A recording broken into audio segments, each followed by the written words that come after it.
My beautiful mother, Rachel, and this is my grandma, Esther.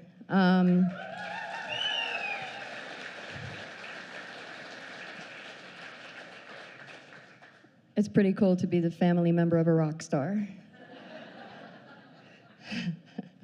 I'm not really sure how to introduce you.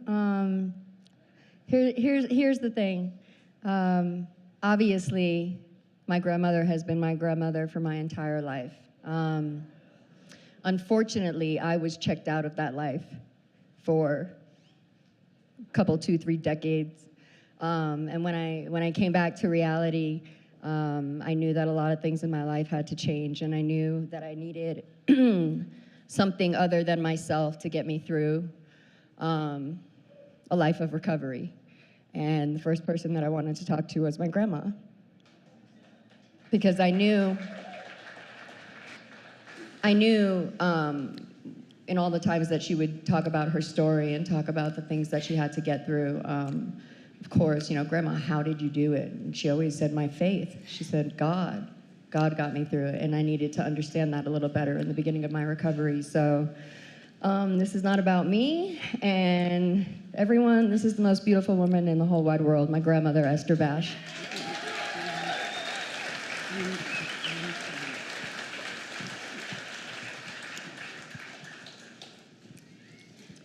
I tend to call myself chopped liver. I'm in the middle of 2 stars, my beautiful granddaughter and my amazing mother, so chopped liver. Some people have taken to calling me CL. So one of the first things I want to say is Mom and I have been busy traveling all over the country until we couldn't. I fell in November, broke both arms, so there was no more traveling. But last year, we spoke at 51 different venues throughout the United States.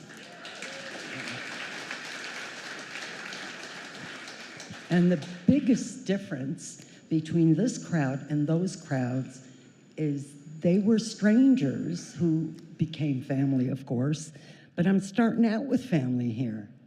I mean, everybody here loves us, knows us. Is there anyone that's hearing Mom's story for the first time? Whoa! All right. Awesome, awesome. That's what we do. We're here to spread the message. Hope that you retain it enough so that if you ever come across somebody that says, oh, that never happened, or that was exaggerated, you could look at them and say, well, no, I kind of know different. That's why we're doing what we're doing. So we usually do this kind of interview style. So I'll ask my mother questions and she will respond. There'll be plenty of time for questions and answers after. Tell them not to hesitate to ask, because this might be the only opportunity to ask questions. Well, this is true, as my daughter points out, don't hesitate to ask, because who knows when this opportunity will come again, right? So with that, Mom, are you hooked up? Can you hear? Let's hear it. Say something. Say hello. Oh. No, you have a microphone right here. Oh.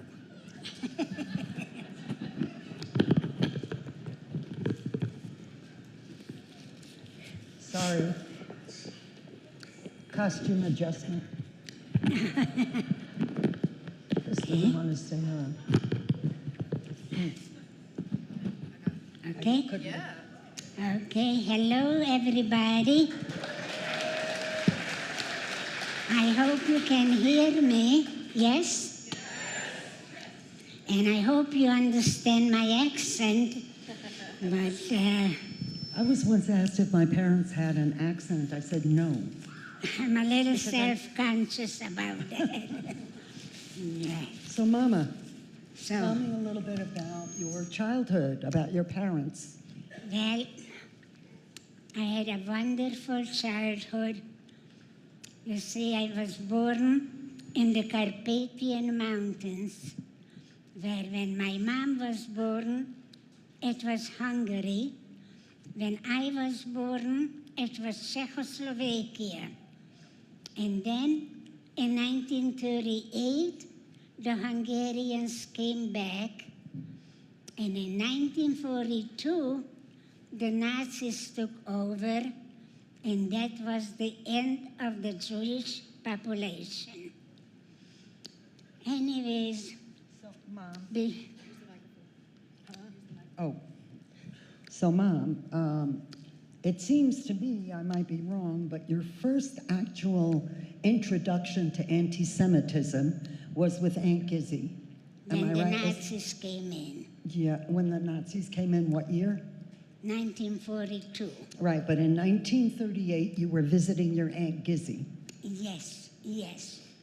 I had an aunt whom I loved very much, and she loved me so much that every vacation time, summertime, she took me to her house.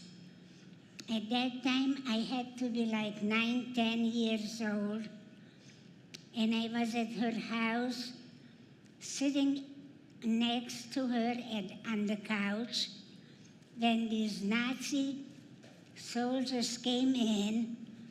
They were Hungarian Nazis, actually, and they wanted their tax money. And my aunt said, well, I don't have a penny. And she was holding a beautiful pillow that her son made before he emigrated to Israel. And she was holding that pillow dearly, and that Nazi soldier says, well, if you don't have any money, give me that pillow. And she says, I can't.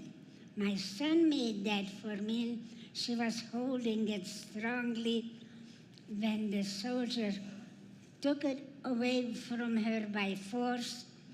And she was so upset that she got a heart attack right on the spot. I was sitting next to her, and she just keeled over into my lap. And that was the end of my wonderful aunt. And I don't even know how my mom found out, but she came right over and took me home and 2 of my cousins, because, Aunt Gizzy's children. yeah, That's who your mother came and got you. yeah, and her 2 daughters, and took me home. I was very, very sad for months because I loved my aunt dearly. And so that was around 1938 when the Hungarians came back to my hometown. And then in 1942, the Nazis took over. Anyways, I had a wonderful, wonderful childhood, playing with the Christian friends and Jewish friends. And it was a wonderful, wonderful time for me. I was climbing the mountains. If you believe it, I was actually a tomboy. And I used to climb the trees and the mountains. And I had a wonderful childhood. My parents loved me dearly. They were so protective of me. And so when I went on like that until the Nazis came over, and that was very, very traumatic for all the Jewish people. So Didn't you find out when you went to school? I was just going Next day, I went to the school. We had to wear a yellow Star of David next day. And when the teacher saw the yellow Star of David, looked at me, you are a dirty Jew. This is what I had to wear till 1944. And so she threw me out. You're a dirty Jew. You're not allowed to have higher education. I went home crying because I really liked to learn. I wasn't very smart, but I loved to learn. And so I went home crying, and it was a very, very sad time for all of us. My father, who was a rabbi, had a long beard. He went outside. They were pulling on his beard until blood was coming out. He had to go home and cut off his beard, which was very traumatic for a rabbi. And so it went on for 2 years. We were beaten mercilessly every day until in 1944, the Nazis decided to make a ghetto from a 4 street made a square. And before we went into the ghetto, they told us to take a suitcase and our pillows and quilts, and they took us to the main synagogue. When we went in there, they took all the pillows and quilts, tore it open. The synagogue became like a snowstorm. It was, up till today, I have sometimes nightmares how that synagogue looked. And after that, we went into the ghetto. They put us in a house right across from the house that we lived. And we had to watch our Christian neighbors that we thought are our friends. They went into our house, took everything, the cow we had and the goat we had, all the chickens and geese, everything. That was the neighbor from the right. But the neighbor from the left risked his life coming out in the middle of the night and calling out my father's name so he could throw a piece of bread over the fence because he knew we were starving. They didn't have a lot either because the Nazis took everything away. But he just wanted to share whatever little he had. If he would have been caught, he would have been shot on the spot. But he risked his life. If I can, Mom, I just usually in here interject that we all perceive ourselves as being the neighbor on the left. That neighbor who risked their lives, and we're talking quite literally. They'd be shot to death if caught. So how many of us would actually do that, risk our lives? And not only that, but the Nazis kind of had a little incentive to add, which was, if you show us where the Jew lives, you can have everything they own.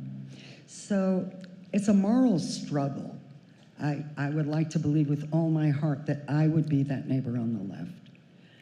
In the meantime, Mom, could you talk a little more about the children who were your friends? Yes, yes. I had a lot of Christian friends and Jewish friends. But when the Nazis came in, my Christian friends called me a dirty Jew. They didn't want to have nothing to do with me. It was just very traumatic for me. How come I was clean yesterday and today I'm dirty? At age 14, I did not understand that. But it was going on like that. It was going on like that for 2 years. We were beaten up mercilessly every day. It was just a very sad time for me. And after 2 years, the Nazis decided to take us to the main synagogue and told us to take all our pillows and quilts. Did I said that before? Yeah. Yeah, so they went to the, Yeah. and now you're in the ghetto. What did you do in the ghetto? Nothing. We were just being tortured mercilessly, being beaten every day, hardly any food or water. And this went on for 6 weeks. When the Nazis decided to put us on a train, actually a cattle car, they pushed in 500 people in one car. We only had standing room.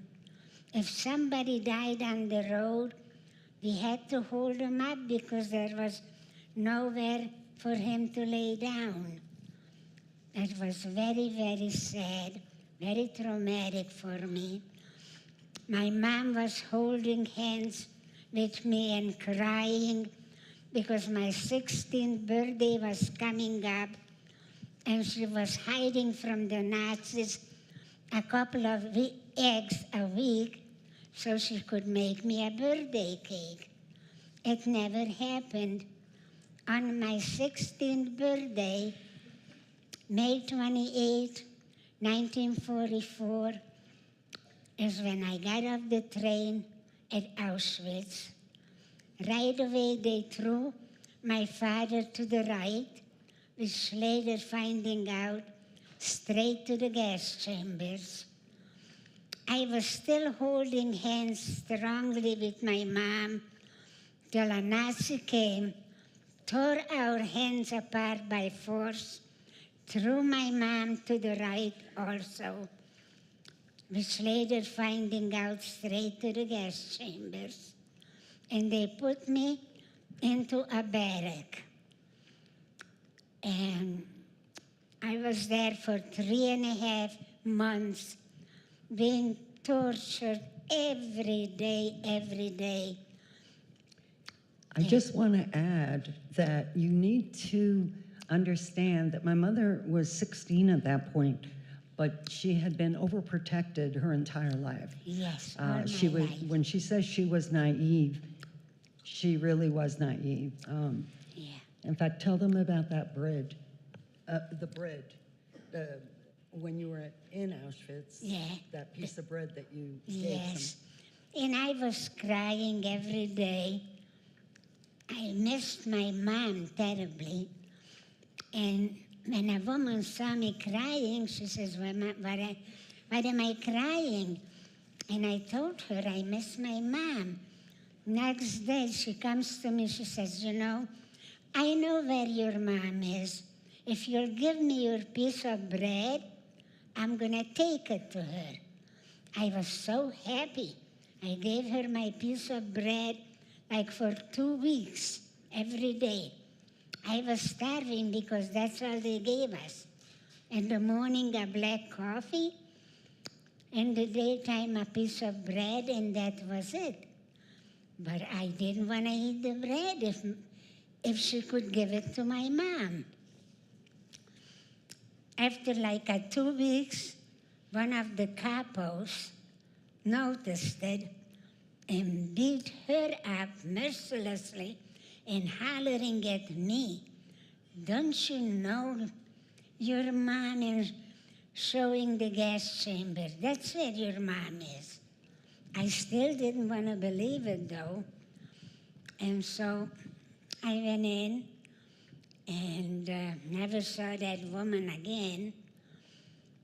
And so it went on for 3.5 months, having to stand in line every morning and every evening, whether it was storming or raining or hail or thundering. We had to stay in line for hours and hours to be counted. So And so, the Nazis were meticulous about numbers. In fact, that's kind of what did them in the end. Their yeah, amazing need for numbers. So every morning and every night, twice a day, the prisoners would all have to line up in groups of 5. How many women were there? 5 women, well, No, I mean thousands of thousands. women. So Yeah. thousands of women would line up in groups of 5 Yeah. and would be counted. Now, during the night, some people threw themselves against the electrified fence just to end their misery, but Yeah. they had to be counted. People that had died in the bunks, Yeah. they had to be found and they had to be counted. And until the count was absolute, It's they a- would have to stand there and, like she says, rain or snow or thunder or hail. What did I wear? Oh, yeah, we forgot about One but piece of clothing, whether it was a pair of underpants or a bra or a skirt or a pants, but just one piece. That was it. tell them about your one, please. What did you have? I had a big underpants, like from a 300 pounds woman. So it went up to my knees, up to my neck. So I was protected. Anyways, But so so again, yeah. until the number was exact, they had to say, in fact, Mom, They went- up until recently, was Yeah. so terrified of weather conditions, of hail, of thunder, lightning. Yeah. As a matter of fact, many times I went to the barbed wire because I couldn't take the torture anymore. We were beaten up mercilessly, having to kneel on rocks till blood was coming out. And I just wanted to end it. I went to the barbed wire.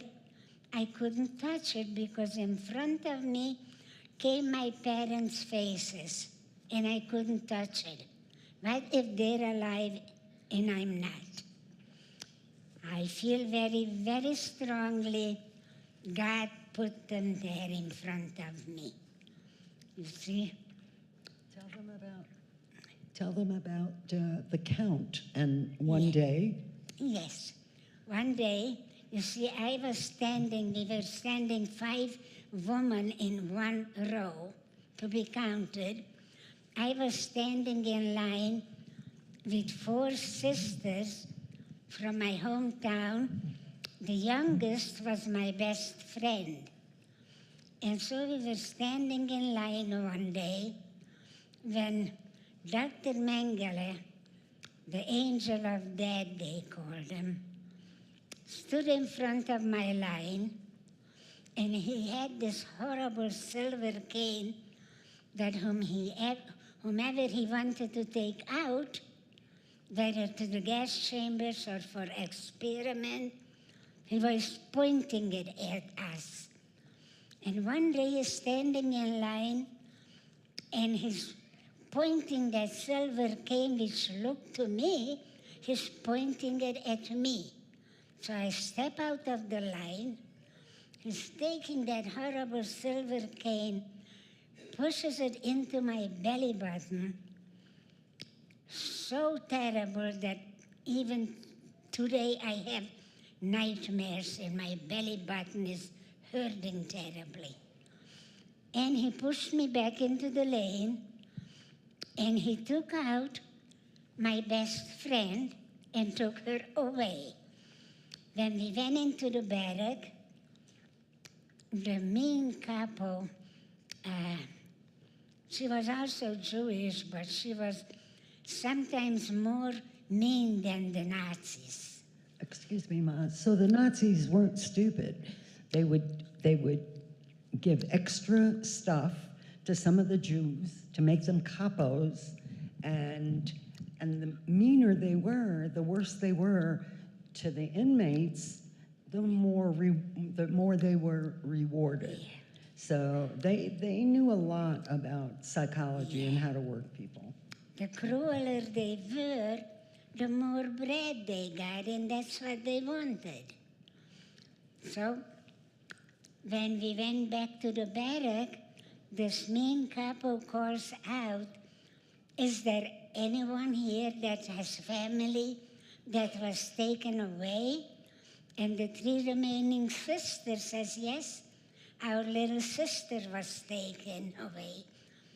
And she, with this mean voice and pointing her finger towards the gas chamber and says, "You see the chimney smoking? That's where your little sister is." Up till today, I have guilt feeling because I thought I was supposed to be there. What was her name, Mom? What was her name? Her name was Rosiko. Yeah. So, anyways, after 3.5 months in Auschwitz, they decided to take women to labor camps. In the meantime, I befriended a very nice woman from my bunk bed. Her name was Helen, and we became like sisters. And when the Nazis decided to take the woman to the labor camp, you see, the barracks had no doors. So they put an incredibly heavy barrier in front of the door, and they left a little opening, and they looked at us, and whomever they felt they can go to work, pushed them in, and whom not, pushed them away. They pushed in my so-called sister, but they pushed me away. After 3.5 months, I was like a skeleton. They pushed me away. So I was standing there and crying. Now I even lost my so-called sister. As I was standing and crying, this unbelievably heavy barrier fell over and I snuck in. And this is why I don't have a tattoo. Most survivors have in common miracles, because without miracles, they wouldn't be here. We wouldn't be here. But that's what they all shared. This was one of many miracles that happened, Mom. But before we go further with that, Mom, I really would like you to describe the barracks. Well, the barracks had 3-story bunk beds. There was our little bunk bed where they put us in 12 women in one bed. There were pallets. We were pushing each other. We had no room. We were being on top of each other. It was just very, very miserable. And so... And you didn't want to be on the bottom bunk, you told me. But, You didn't want to be on the bottom bunk because... Yeah, the third bunk bed, if somebody was pushing each other, some woman fell down. And that was the end of them because the floor was with cement. And they died right away. And so I snuck into the barrack, and this is why I don't have the tattoo. And by the time I snuck in, my so-called sister was taken to another labor camp, and I was taken to a different labor camp. It was an ammunition factory. I was there for 9.5 months, working in you see, they were soldering handles to the mines that they were throwing in the ocean for the ships to explode. But we were working 12 hours a day. Every 2 weeks the shift changed. We worked 24 hours a day. And I was so exhausted that I soldered my fingers to the handle. And this is why I don't have any fingerprints. But the United States was kind enough to give me a visa anyways, even though I could have been a criminal. We'll never know.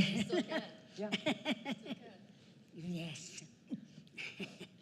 Anyways, so we were there in that factory for 9.5 months, working tirelessly.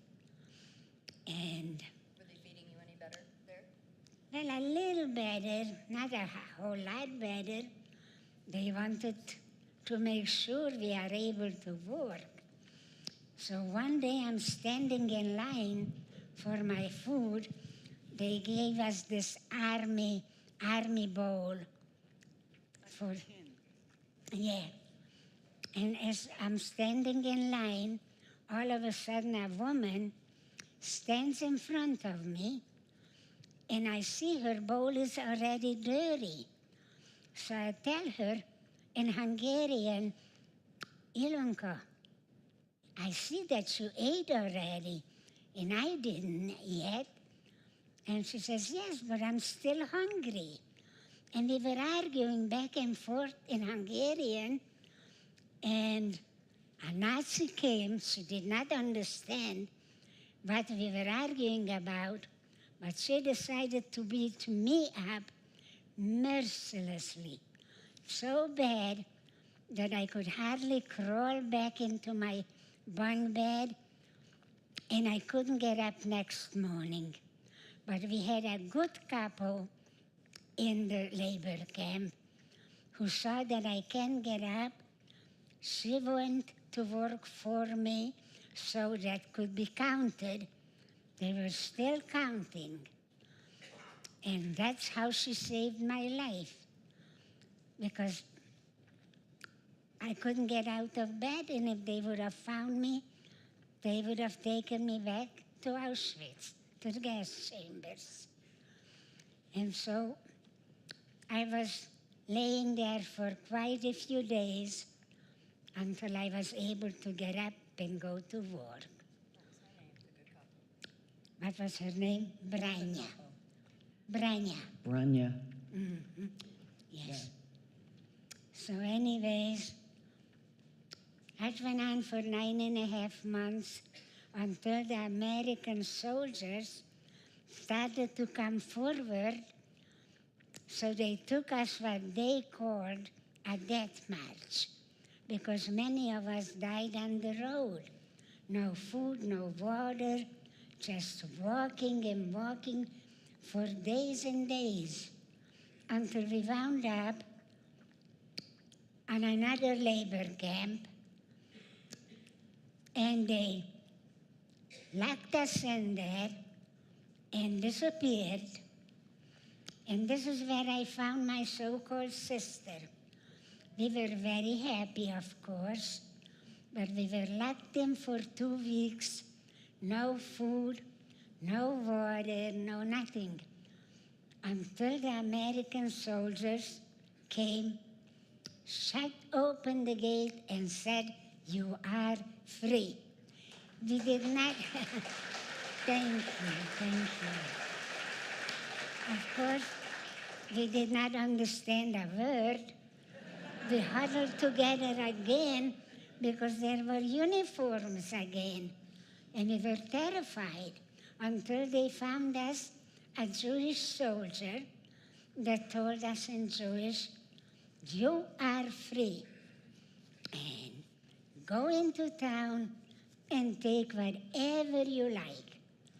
I didn't want anything. I thought I'm going home, find my parents, everything. But I picked up a big, big jar of honey. Just know that this honey gets bigger with each telling. This jar of honey is now a barrel that she pushes. Anyways, I licked it up with my fingers.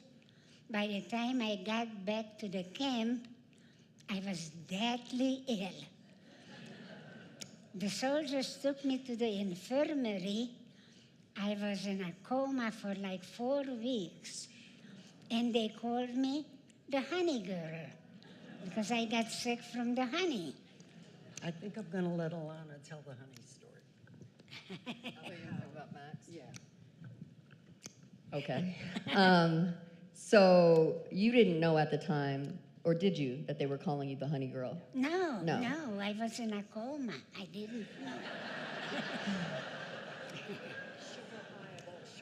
But years and years later, So let's go into years and years later. yeah, Oh yeah, so about gotta And be your daughter was- 17 or 18 years ago now. yes, My daughter was about 2, and it was the 4th of July, and me, my daughter Jasmine, and I think it was my mom and my dad, we were in Chino Valley, and we went to watch the firework display, and it was nice, and it was beautiful, and there was patriotic music, and for some reason, my Jasmine, my daughter, who was in the stroller, got like emotional. You could see like tears in her eyes, and it was just sweet. And my dad was very patriotic, and so it was just emotional. And so the next day, my mom calls my grandma, and she's telling her about this story. And grandma says, "Have I ever told you about my first 4th of July?" She says, "We were in the Camp camp until that September. had been liberated, but by the way, they didn't just open the gates and say go. They had to stay from what month to what month? from 14th of April to September they were there. So from April to September, they stayed and nursed everybody back to health and made sure that everybody Yeah. was okay. Healthy, we were all like skeletons. They wanted to bring us back to health. Yeah. And so the way my grandma tells it, that the soldiers came in with sparklers and flags. Yeah, but they were celebrating 4th of July. I had no idea what they were celebrating, but I had tears in my eyes. I was so emotional. And when my daughter comes and tells me about her granddaughter, I asked her, did I ever tell you my 4th of July story? And I tell her about the American soldiers. And how- And grandma says, you know, if I could ever one day meet one of the soldiers that helped to liberate my camp, it would be a dream come Yeah. true. So my mother, being who she is, worked very hard and did a lot of research and put a lot of feelers out there to see if she could possibly find a soldier that was still alive. And I don't remember the exact way that it happened, but one day they got a call. I found a reunion in the Midwest. She found a reunion in the Midwest, and one day she gets a call from a man named Max Lieber. Yeah, show them the picture. And my mom gets American excited. We all hero. get excited. We don't want to tell grandma. It's going to be a surprise. And you know, he's going to drive from New Mexico to Arizona to do this. He's excited. We're excited. And let me just tell you that being present for that meeting is something that I will never ever forget. To see both sides, I don't know how to explain it, but Max Lieber became a huge part of our family. They Yes, met and they yes. became best friends. And the strange part for me, and I don't know why I always bring this up, I just think it's so ironic, is that, so at the time, Max was 89 already. Yeah. And he was so sharp, and he was a career military career, you know, and he had all these stories about all the things that he had done, and he just remembered dates. In Germany. That's where I'm getting. But he had all these stories about all these other things that he had been involved in, and the detail, and the weather, and the years. It was amazing. And yeah, the crazy thing to me was that Max was actually a German-born American soldier, and he still had a little bit of a German accent. And this became Best my of grandmother's, friends. you know, best friend. Everywhere they went, they would hold hands, they would hold arms, and he was just an amazing man. And Max's family is here. Can you raise your hands? Where are you? Yeah.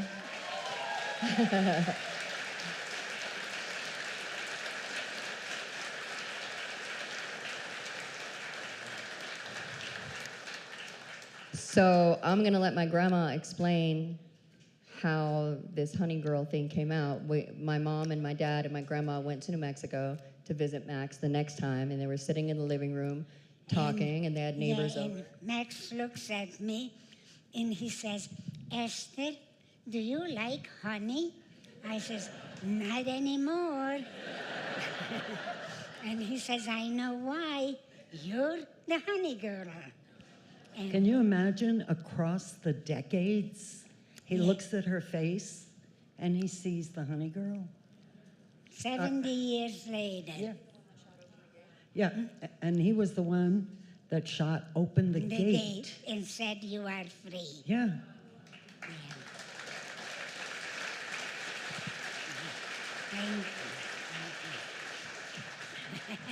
And And I remember hearing that Max was not really open about sharing. His family, yeah, they're shaking their head no until he met my grandma. And this He is just never such a human spoke. thing when we he allow. never spoke what he saw. Never, never. But then to be But when a he part of met your me- life and to see you be so open and vulnerable, Yeah. we automatically give permission to others to do the same, and I think it's beautiful. I do too. I do too. Thank you. So Frank and I would go to New Mexico to visit him. He would come to Arizona to see Mom.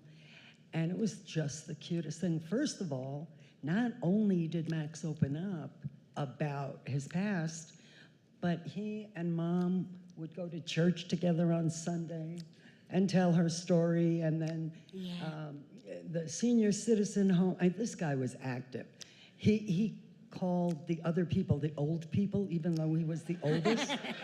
And he was an amazing, amazing human being. Yes, yes. And unfortunately, he is gone, and we miss him. I mean, his history, his intelligence, his ability to relay something from World War II in pure clarity was just astounding.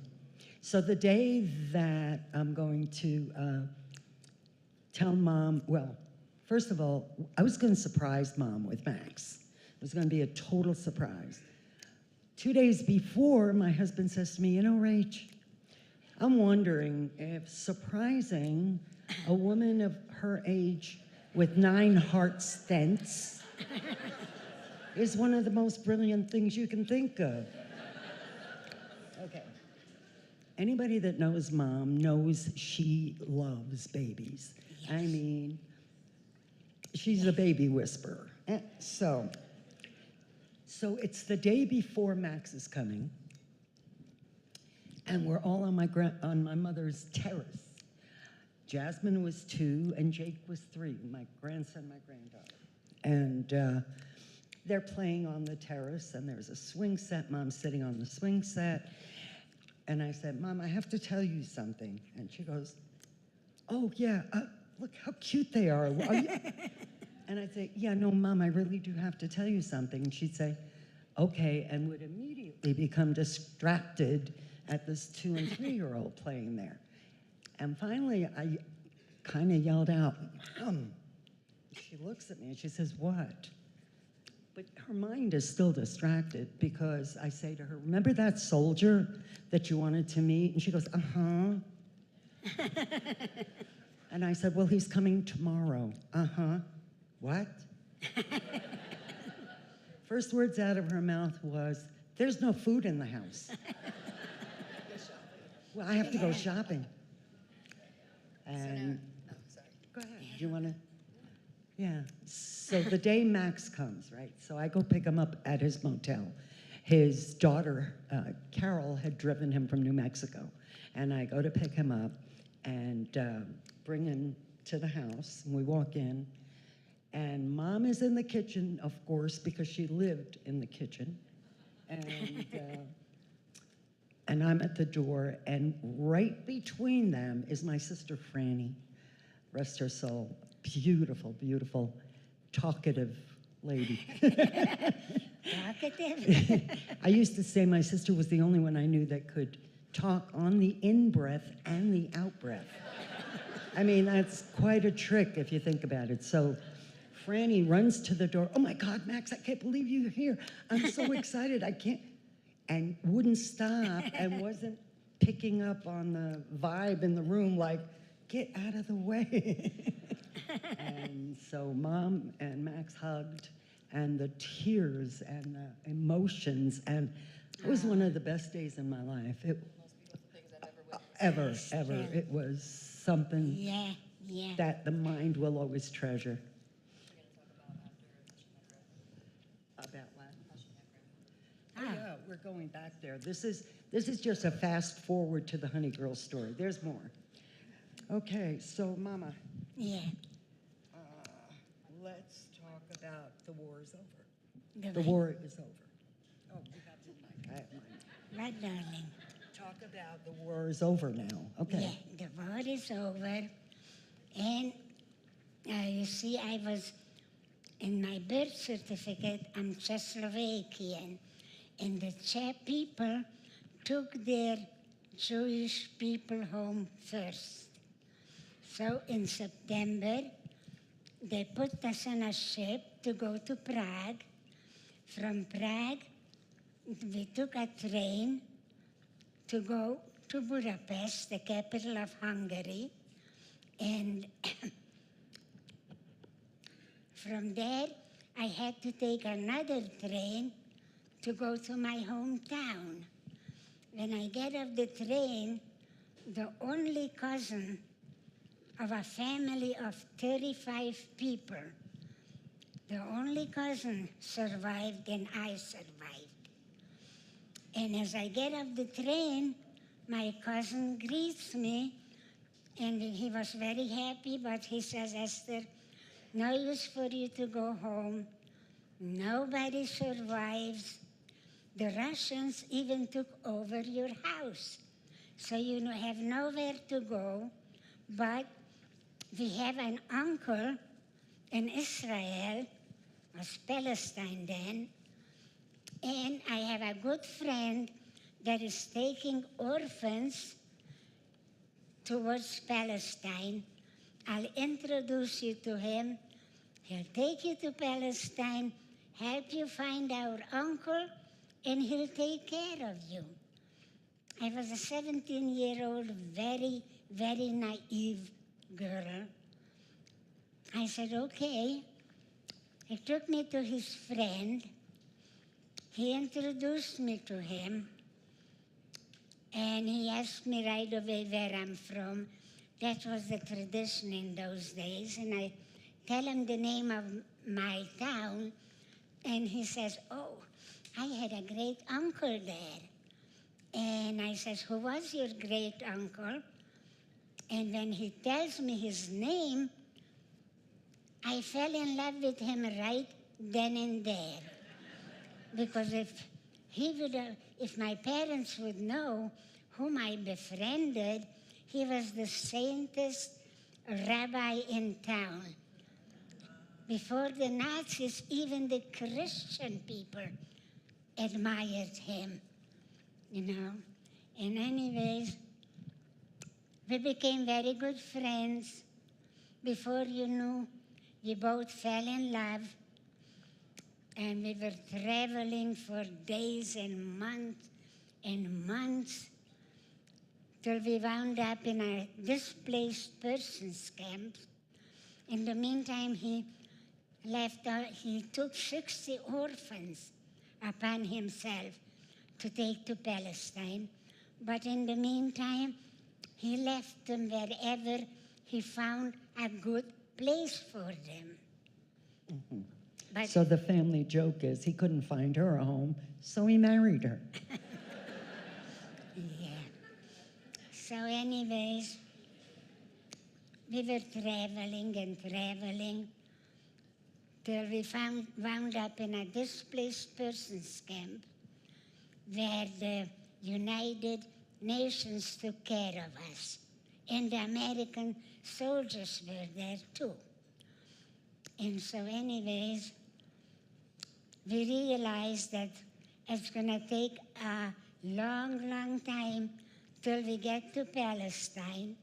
So we got married in that displaced persons camp. You see, the American soldiers gave us jackets, army jackets, gave us a blanket so the girls in the organization can sew me a skirt. A bride shouldn't wear army jeans. So they sewed me a skirt. The boys in the organization sold their rations of cigarettes for a month to buy me a piece of white material so the girls could sew me a blouse. After all, a bride should wear something white. Their wedding picture is up here if you get a chance Yeah, to come by. Yeah. Anyways, so we got married. 3 months later, a woman next door got a bicycle. So I asked her to loan it to me so I could show off my new husband I know how to ride a bicycle. And I get on the bicycle and holler, Joe, Joe. Joe comes out and I fall down. And I broke my knees. So they took me to the infirmary. And the German nurses there, I threw up right away. And the German nurses says, are you pregnant? I didn't understand a word. But they had a Hungarian doctor on the top floor, so they took me to him. And he says, you're pregnant, right?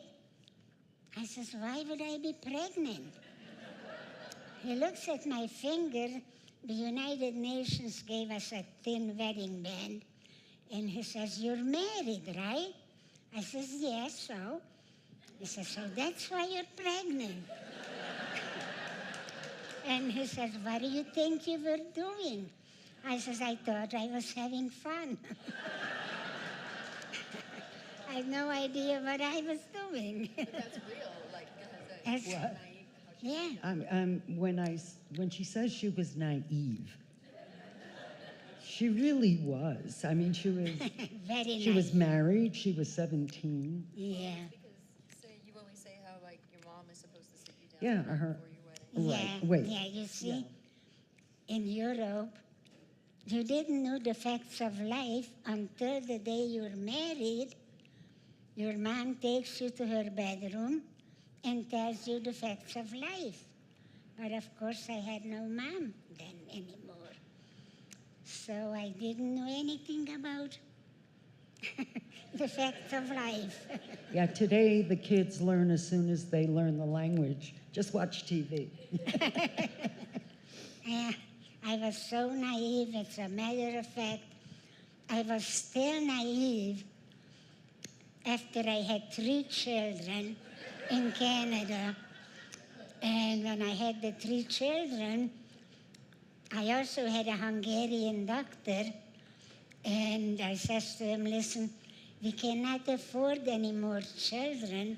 What do I do? He says, drink lemonade. I says, when? Before or after? He says, instead, cool off.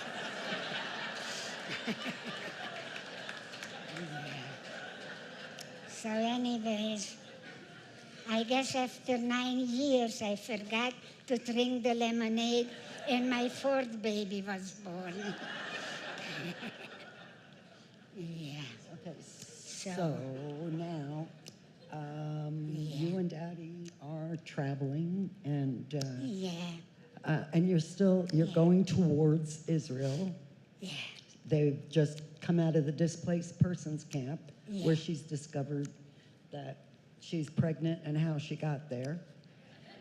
And So the organization decided to try to take us to Palestine. We went to France. From France, we got on a ship towards Palestine. We got on the port of Haifa. We already saw the lights of Haifa, and we were singing the Hebrew national anthem when the British caught us and took us off the ship by force. They threw tear gas into the ship and took us off by force, put us on another ship, and took us to Cyprus. We were in Cyprus for 6 months until they decided that they're going to take 50 people once a month to Palestine. Being I was 18 and pregnant, we were among the first ones to finally get to Palestine. Yeah. 2 weeks later, Rachel was born. Yeah. Thank you. So my parents' histories are so unique because so many Yeah. different parts of history happened. I don't know if any of you have read the book or seen the movie Exodus, but it's basically what happened to my parents right after Yes. the yes. Holocaust. Yes, Was, yeah, the British Yeah. were keeping an influx of Jews to come to Israel for, They wanted the Arab oil. yeah, the Arabs supplied them with oil. Everything's political, I don't have to tell you, but they actually wound up on the ship called the Exodus. Yes. In And- fact, I think that there's Oh, a no, book, man. there's like a coffee table book called Exodus, and I'm pretty sure that that's my dad. I see in the upper right corner. Yes. Um, And yeah, so, what were you Yeah. going to say? I'm sorry. I was going to say, if you saw the movie Exodus, Paul Newman played the part that my husband was doing. He used to take children, he volunteered to take out the garbage. But instead of the garbage, he put the children in the garbage. He knew where to drop them off to the Haganah so they could go to Israel. And that was my husband. And so, yeah, Has anybody been counting the miracles? yeah, Yeah, more miracles. yeah. You see, I believe in God very, very strongly. I'm not religious anymore, although I was brought up religious, but I like bacon.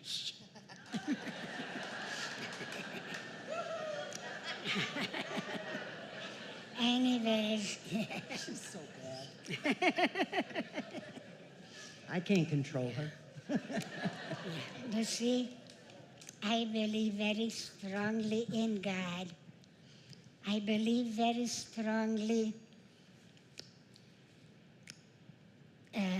to think positive, to believe, love all people regardless of race or religion. I love all people. I love God. I forgive. I think positive, and I have a very happy life, right?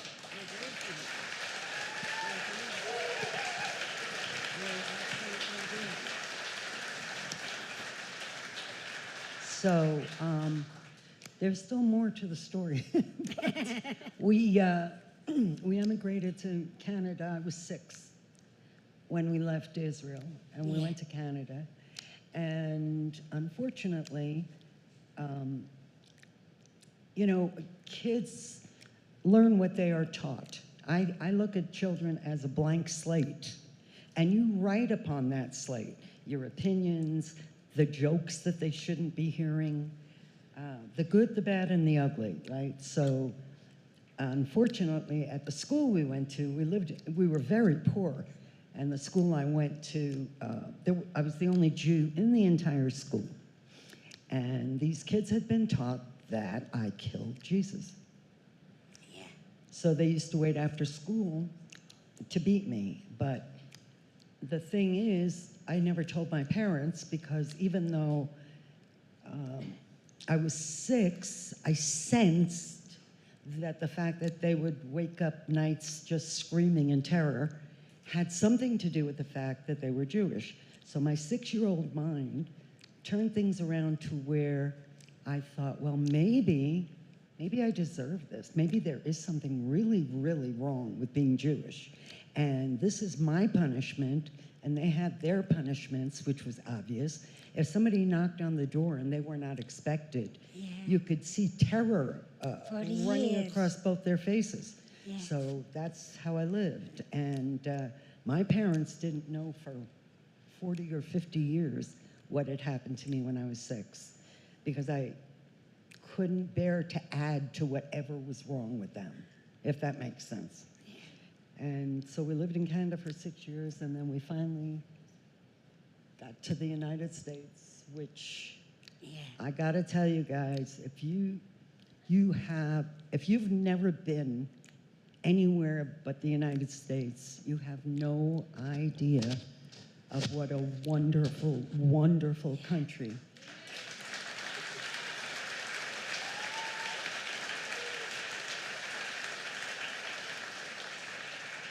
Yeah. What, Mama? What were you gonna say? I forgot. This is the problem with getting old. I even had to make cliff notes, which I've never had to do before. But we'll be doing this forever. I want to ask the question that I think everybody wants to know.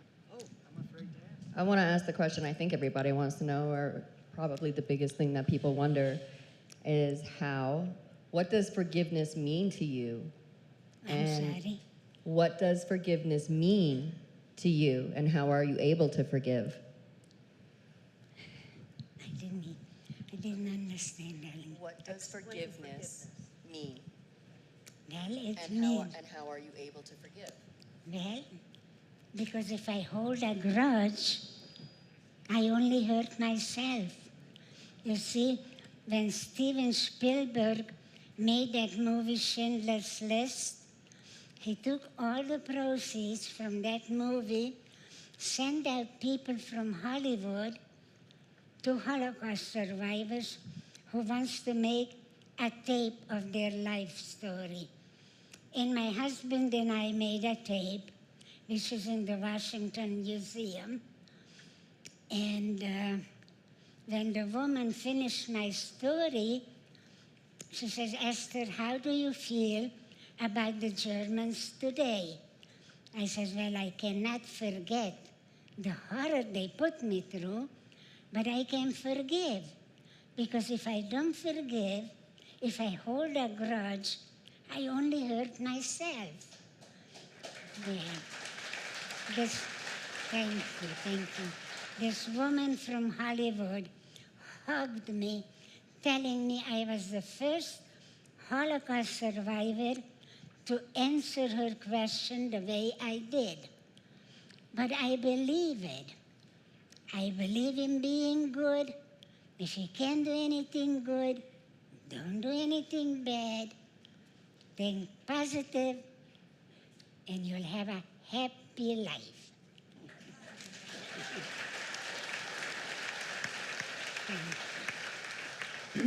So before we open the floor to questions and answers, I just want to let you know there's a notebook out here, and if you want to leave your name and your email address, we'll keep you posted on what's happening with our project. So that's up here. There are cards up here, and if you could visit our site, my name is on the back with a couple of other people who are very involved in the project. And the project originally was going to be a documentary, but something even better has come up. Starting next month in September, the end of September, my mother is going to sit for a series of 500 questions over a 4-day period, at the end of which there will be a database which will become a hologram. Now let me explain a hologram for those that don't know. There's a hologram down in Phoenix at the Plotkin Museum. So you're sitting in front of a screen that's basically floor to ceiling, and there's an image on there, and you have a remote, and you press the button and you ask that person a question. You release the button and they answer. This is all from AI, from the newest technology.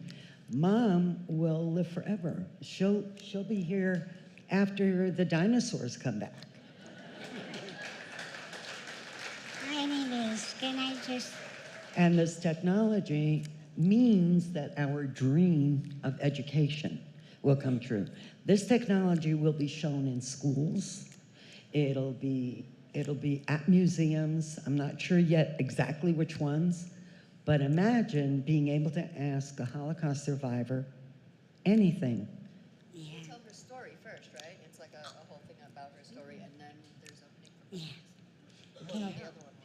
Can I just add one more thing? I think so. Yeah, you see, when we decided to make that document, we were sitting in a coffee shop Oh, with these people, and among them was Andrea Remy, right, sitting right there, who was recovering. wait. What? I think I'd like Andrea to come.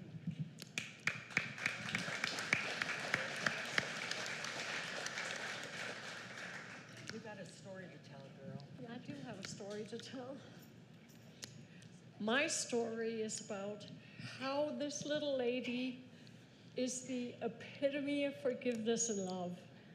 Because as the documentary started, one of my friends put out on Facebook, we need storytellers for help with a project. And I'm a writer, so I was like, I'll go. And we all met at the Raven to find out what this project was about. Everybody sat around the table and they started talking about what the project was about, the Honey Girl documentary. Esther was sitting there telling who she was, and I was in shock because I'm a recovering neo-Nazi. Everybody went around the table speaking about what they brought to the table, and I sat there so beyond embarrassed. I was crying. When it came my turn, I said, I'm sorry, this is who I am. And without blinking an eye, Esther took my hand and said, you are not that person anymore. I am your mom now.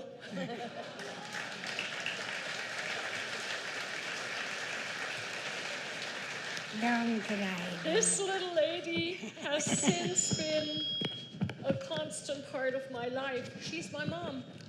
That's it. She has forgiven anything I've done and everything I've done, and we love each other. The end.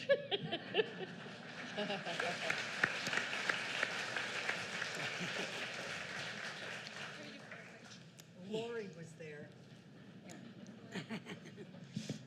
Lori was also there, and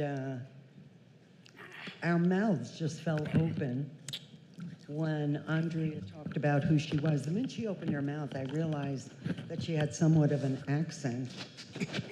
But when she said who she was, and we'd have given anything to have captured that particular moment.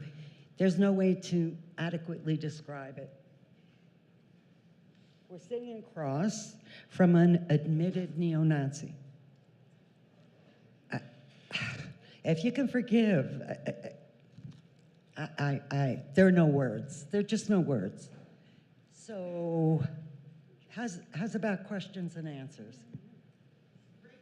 Yes.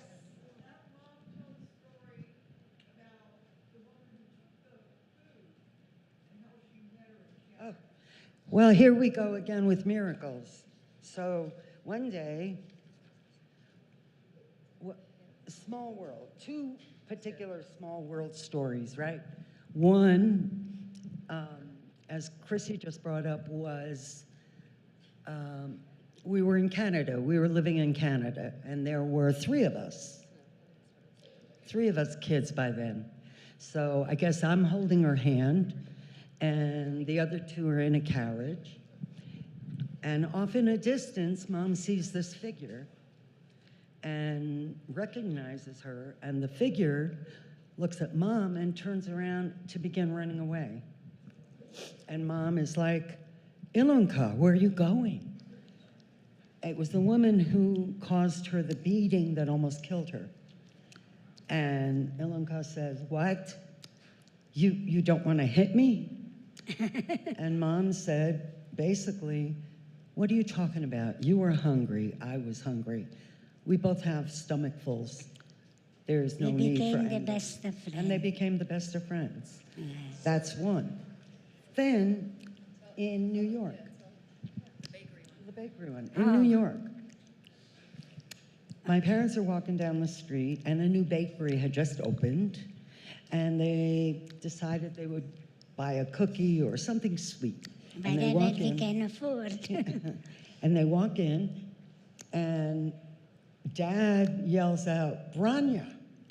And Mom yells out, Branya. She was the good capo that saved Mom's life. Yeah. She knew my dad because she lived in the same town as him. Yeah. And she remembered my mom from the camps. So you want to talk about small world story. I got one more for you. So in Phoenix, when Mom lived in Phoenix, there was a senior citizen place down the block from her. And they had services that they provided for senior citizens, including legal answers. So Mom had a question. We took a walk down. We walk in. And immediately Mom says, that's not the guy I've spoken to before.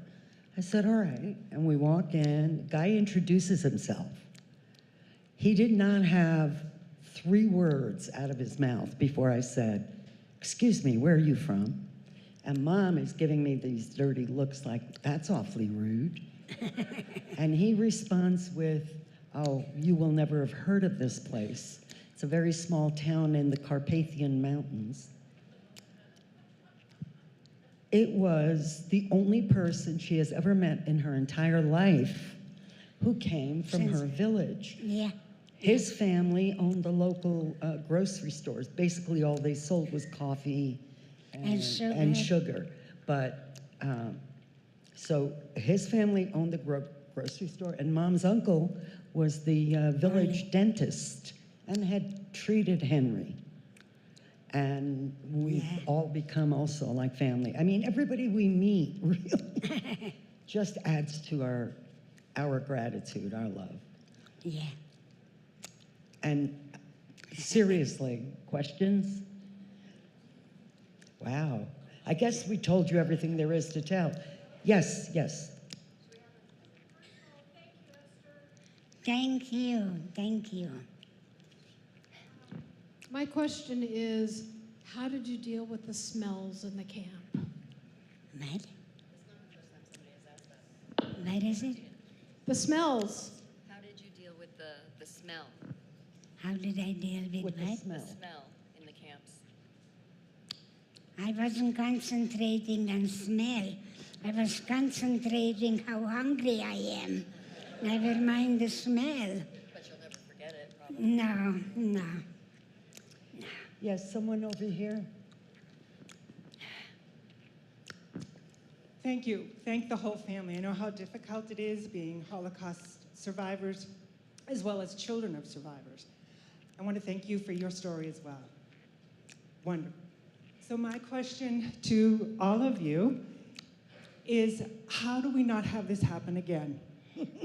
We had Charlottesville, North Carolina. I know. Jews will not replace know. it. How do we go forward and do the joy and the caring and the love that you are emanating? Well, this is the thing. I mean, right up until, like I said, November, we traveled all over the country. I have pictures on my phone of audiences in Georgia and Montana of over 2,000 people.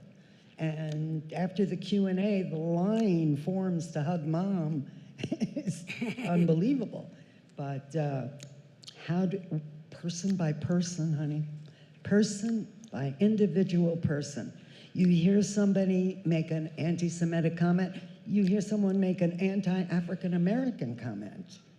We write on our children's blank slates, and they pick it all up. Our favorite audience, and we do love you guys, but our favorite audience is high school students, because they have so many legitimate questions, and they soak Mom up like a sponge. But that's our target, one person at a time. I'm guessing we've probably spoken to what, 500,000 people by now. So one at a time.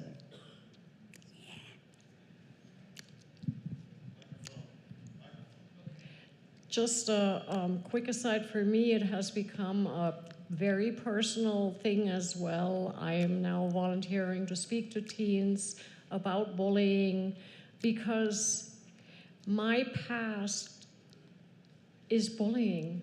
It's bullying to the upteenth extent, and I want to pay it forward. I want to make sure that kids are educated. That's the most important thing. Education about how insidious bullying and racism really are. Yeah.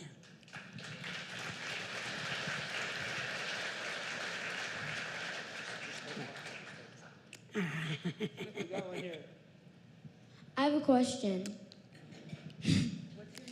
Where did the babies and the younger children grow? Do you know? What did they do with the babies and the younger children during the war? But What did they do with the babies and the little children? straight to the gas chambers. They were killed. They were killed right away with older people.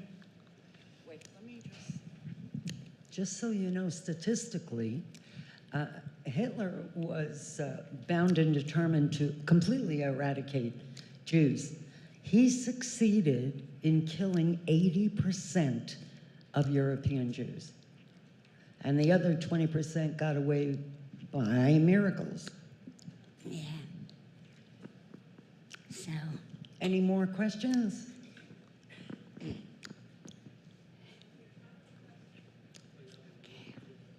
Thank you, Esther. Thank God for you, that God has kept you alive to tell your story. And I believe in God as you do, and I believe in the power of prayer, and I believe prayer is the most powerful force in the universe. And I believe that's what all of us can do, to pray for the good to survive and to fight the evil that we all know is around in the world today. So thank you. God bless you. thank you, thank you.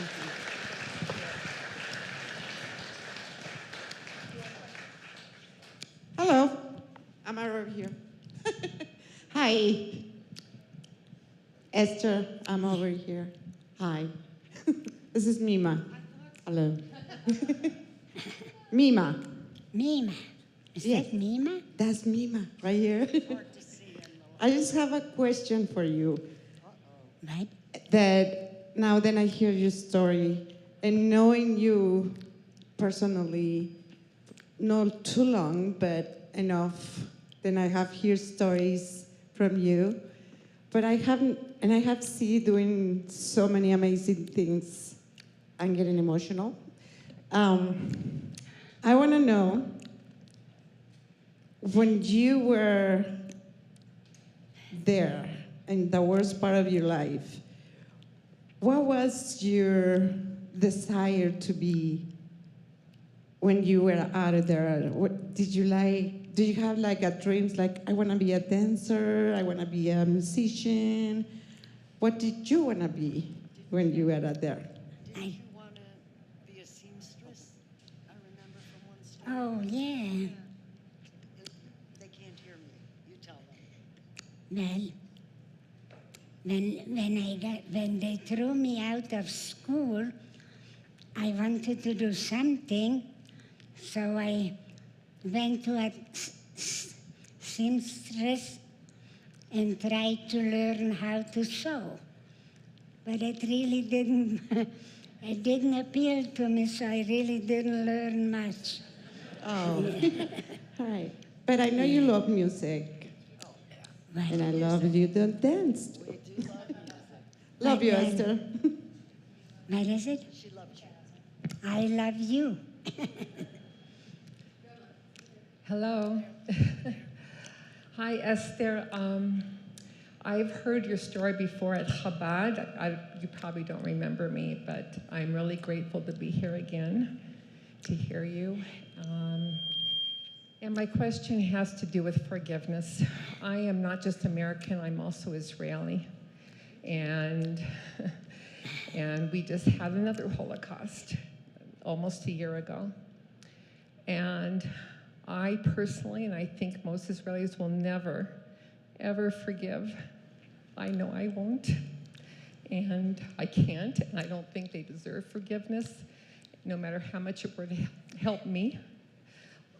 So I'd like to hear your perspective on that, because they're just horrible, horrible subhuman people, the terrorists and everything, and the world is turned against us. So I would like to hear your perspective about that, please. She says that right now. There's another Holocaust against Israel. The world is turned against them. Grandma's being told what you asked, but I would love to share my perspective on what freedom is. Forgiveness is actually the same thing. Forgiveness for me equals freedom. Forgiveness is releasing. Forgiveness is finding a place to where you love yourself enough to not continue to pay for the injustice of whatever it is that's keeping you held. Forgiveness has nothing to do with the person, the event, the thing, the trauma. Forgiveness is for self, period. That's my experience, and that's how I have found my freedom from the things that I have gone through the things that are not fair, through the things that are not right. It's not about those things, it's about me. How free do I want to be?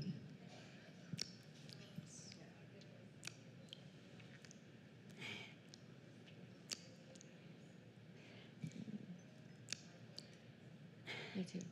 Thank you.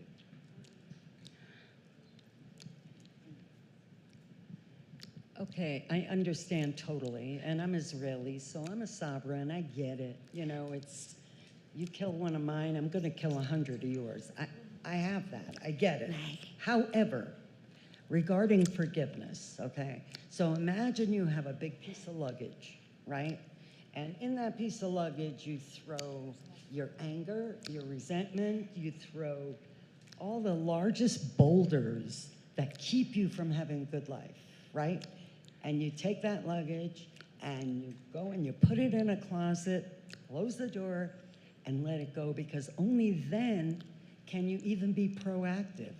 If Mom was still as angry, which she never was, but if she was angry, she wouldn't be doing this. She wouldn't be sharing. She'd be, and I'd be like sucking my thumb, like, oh, how unfair. I'm a victim here. I choose not to be a victim. My mother chooses not to be a victim. We put down, and my daughter, and all my family who's here, there's so many people. Mom has adopted half of Prescott. So, I didn't hear but that. we wouldn't, I believe that Yeah, what I Mom did. and I are doing is quite proactive, but we would not be able to if we held the kind of anger that you're talking about. I mean, certainly, for example, Mom and I spoke, we've spoken everywhere. We went to Nevada, we were invited to speak there. And it was a huge organization. Actually, it was Ali that sponsored it. And it was 3 survivors and 3 liberators. It was an amazing weekend. But anyway, it was our job to speak to 3 different schools. The first 2 schools were regular high schools, and we loved doing that. 3rd school we get to is all prison bars outside, because it's one of those places where the judge gives you a choice, either jail or one of these high schools that are actually prisons. And when we went there, we had to go through all kinds, I've never seen that kind of security. And we go in, and the principal comes over to me and Mom, and he says, I have to be honest with you, I'm not sure how these kids are gonna behave. They're quite hardened, but they've been told that one wrong move and they're being escorted from the talk. Okay. Mom says, I'm one tough cookie. Okay. All 90 pounds of her. Anyway,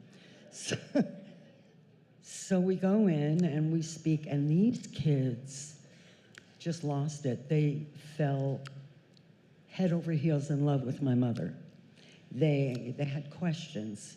They needed hugs, like a million hugs. And my thought of it is that all of us that feel like victims. You know, it's happened to me because, you know, my parents were no good, my teachers were no good, my whoever it is that has mistreated you, you feel like a victim. However, they're seeing this 90-pound little old lady up there who actually is a victim because nothing that happened to her had anything to do with her, right? Everything happened to her.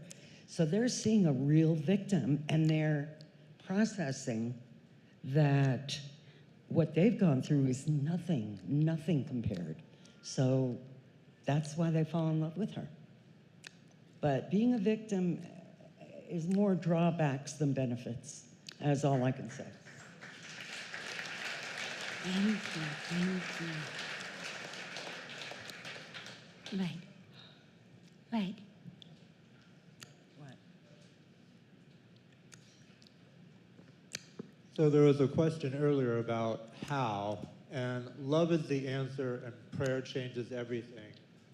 Forgiveness always allows for the pureness of joy, and there was a lady, the Israeli lady over to the left, that has not forgiveness or was asking about that, and I live with, or used to live with a mom, and she's still alive, but I left the state. It was just too much that I would just like to see the sparkle in her eye, to know what it is to have forgiveness of what a Christian and a Jew is, as well as what God is, because she is just a very hardened heart, and it's very tough, but all I can do is pray and, you know, give her to God.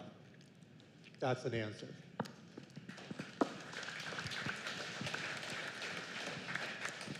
Okay. Two more. Questions? Okay, right here.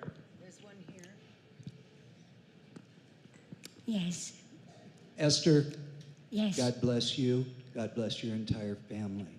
Thank you. Thank you so I am much. the grandson of a Holocaust survivor. Aw. I remember my grandfather's tattoo. I will take umbrance.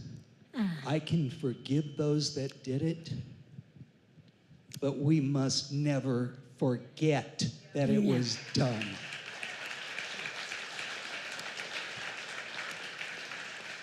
And I want to personally thank you for the journey that you and your family are on, because as a survivor, you are the truth, you are the light, that yes, indeed, the Holocaust did take place. Thank you.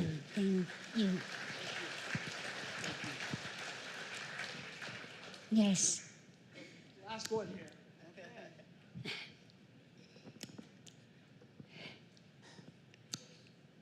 Okay. I'm a neighbor of Rachel and Esther. Hi. And I'm grateful that you speak the way you do. You have purpose. Thank you. I am also a child of a Holocaust survivor. My dad was in Trezin.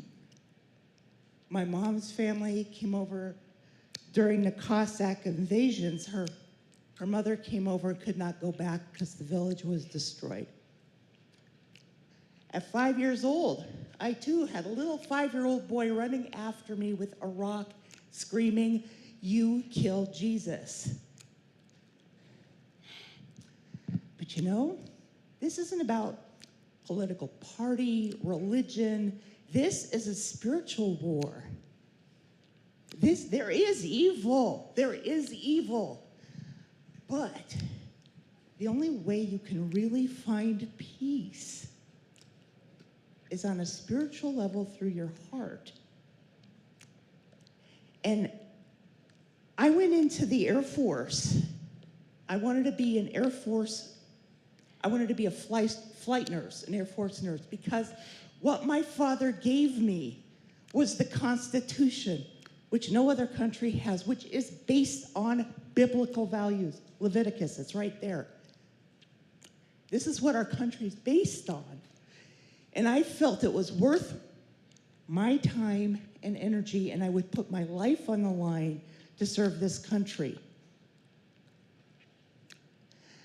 And what happened to me in the military, unfortunately, was totally not on my game plan. I was gang raped. I was labeled crazy woman and booted out.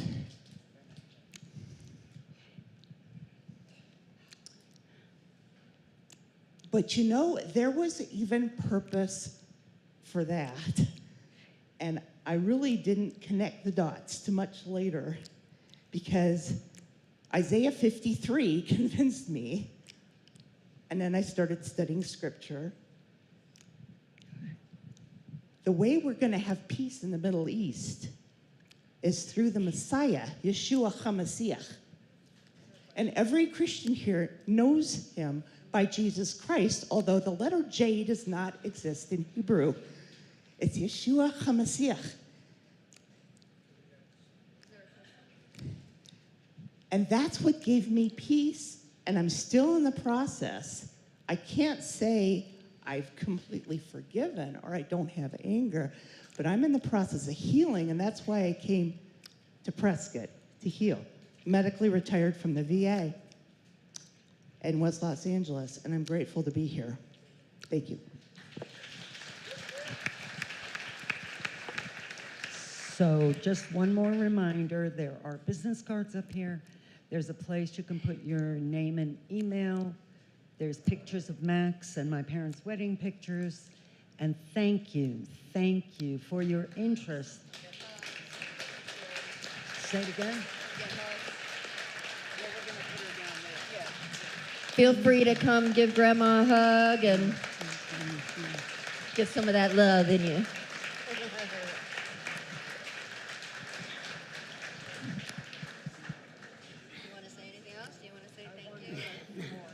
I can't.